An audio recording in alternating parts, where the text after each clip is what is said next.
Həzrət İbrahim və o vaxtdan üzü bəri sonuncu peyğəmbərimizə qədər bütün peyğəmbərlərin təfafı Həcərin, Hacərin və yaxud evinə də şamil edilib.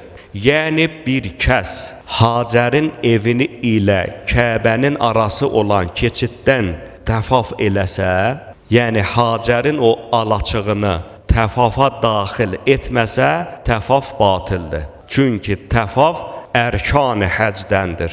Biz bilirik ki, şəriətdə bəzi ayinlər ki var, o ayinlərin vacibatının özü də bir neçə qismə bölünür. Məsəl üçün namaz. Namazın özünə məxsus vacib əməlləri var.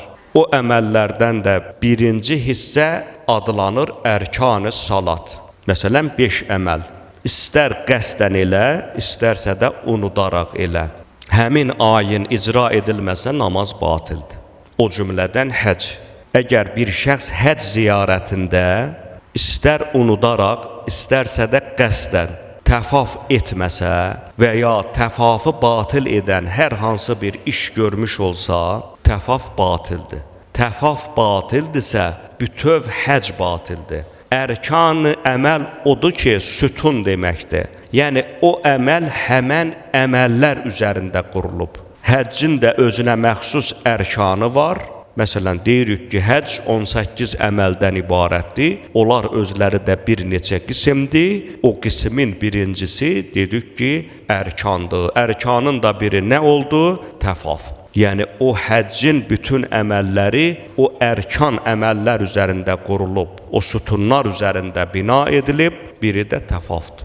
Hacərin məqamına, dərəcəsinə baxın ki, onun o uçuq evi, alaçıq o vaxtı nədən olub ev eşik, ağac-uğacdan? Allah onun təqvasına görə o Hacər xanımın evini öz evinə birləşdirir, Həzrət İbrahimdən üzü bəri bütün peyğəmbərlərə, hətta bütün məxluqatın əşrəfisi olan sonuncu peyğəmbərimizə belə əmr olunur ki, təfafı Hacərin də evinə şamil et. Əgər onun evi təfafa daxil olmasa, peyğəmbərlər və ya bizim kimi sıravi insanların həc əməli bütövlükdə batil olar.